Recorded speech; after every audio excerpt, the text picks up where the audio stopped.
এক কথা ইন্ডিয়া বুয়া, ইন্ডিয়া বুয়া। বাংলাদেশিদের বয়কট করছে ভারত, কিন্তু কেন? বাংলাদেশ থেকে যারা ভারতে আসছেন তাদেরকে কি আদেও কোনো বিদ্বেষের মুখোমুখি হতে হচ্ছে?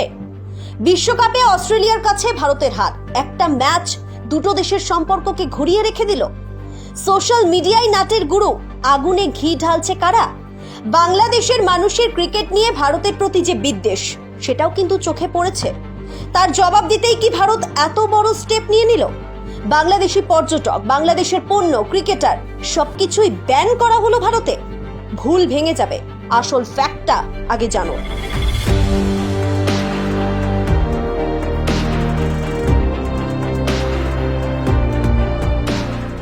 ভারত থেকে বয়কট বাংলাদেশ ডাক উঠছে। সম্পর্ক বিগড়ে গেল দুটো দেশের মধ্যে। বিভিন্ন প্রয়োজনে বাংলাদেশিদের ভারতে আসতে হয়, সেক্ষেত্রে তাদের গায়ে লাগছে কি বয়কটের আঁচ? ভারত বাংলাদেশ কূটনৈতিক, অর্থনৈতিক, রাজনৈতিক, চিকিৎসা ক্ষেত্র, খাদ্য সামগ্রী সহ অন্যান্য নিত্য প্রয়োজনীয় সামগ্রী প্রায় সব ক্ষেত্রেই একে অপরের উপর কতটা নির্ভরশীল সেটা নতুন করে বলে বোঝানোর দরকার নেই। বিশেষ করে বাংলাদেশ ভারতের উপর কতটা নির্ভর করে সেটা জানে গোটা ওপার বাংলা। কিন্তু কথায় কথায় সেই ভারতকেই ছোট করে দেখা, বিদ্বেষ, ঘৃণা বা ভারতের হারে আনন্দ উচ্ছ্বাস, এগুলো আসছে কোথা থেকে? শুরুটা বাংলাদেশ থেকে হলেও একটা সময় বিষয়টা রীতিমতো কাদা ছোড়াছুড়ির পর্যায়ে পৌঁছে যায়, যখন এতে সামিল হয়ে যায় ভারতের কিছু ব্লগার এবং কিছু অতি উৎসাহী নেটিজেন। দু দেশের বেশ কয়েকজন কন্টেন্ট ক্রিয়েটার রীতিমতো এই ইস্যুতে নিজের দেশের পক্ষে অবস্থান নিতে গিয়ে অন্য দেশের প্রতি চরম অনাস্থা, ঘৃণা এবং বিদ্বেষমূলক মন্তব্য চালিয়ে গেছেন। আর তারপর সেখান থেকেই বিভিন্নভাবে বিভিন্ন মাধ্যমে রটে যায় বাংলাদেশি ক্রিকেটার, বাংলাদেশের পণ্য, বাংলাদেশি পর্যটককে ভারতীয়রা বয়কট করছে। কিন্তু আসল সত্যিটা কি? বাংলাদেশিরা ভারতে এসে থাকতে পারছেন না। ঠিক কোন ব্যবহার পাচ্ছেন তারা ভারতীয়দের থেকে?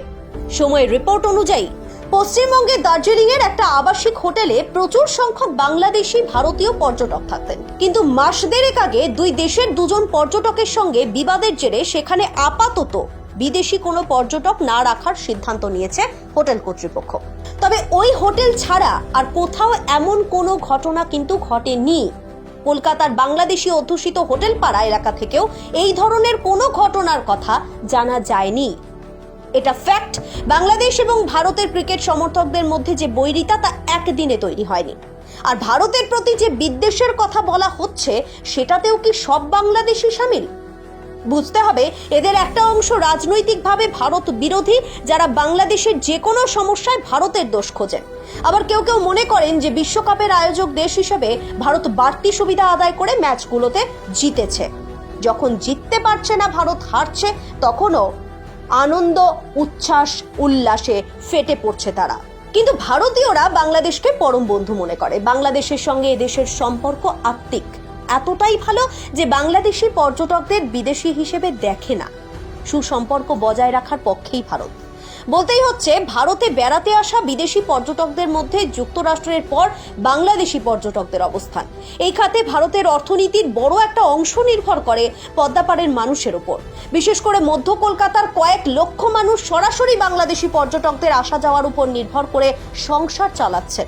কিন্তু তারপরেও সোশ্যাল মিডিয়া আগুনে ঘি ঢেলেছে, কমেন্টের পাল্টা কমেন্ট পড়েছে। কিন্তু একটা খেলার ফলকে কেন্দ্র করে যে ধরনের গুজব কিংবা বিদ্বেষমূলক কমেন্ট এসেছে একটার পৃষ্ঠে আরেকটা, সেটা একেবারেই বাঞ্ছনীয় নয় বলেই মত বিশেষজ্ঞদের। দিন শেষে এটা তো ভুলে গেলে চলবে না, ভারত বাংলাদেশ ঘনিষ্ঠ বন্ধু। দুই বাংলার সম্পর্কে বয়কটের কোনো জায়গা নেই। আবেগ থাকতে পারে, কিন্তু এক দেশের প্রতি আরেকটা দেশের সৌজন্যতাও থাকতে হবে বই কি। প্রথম কলকাতা ব্যুরো।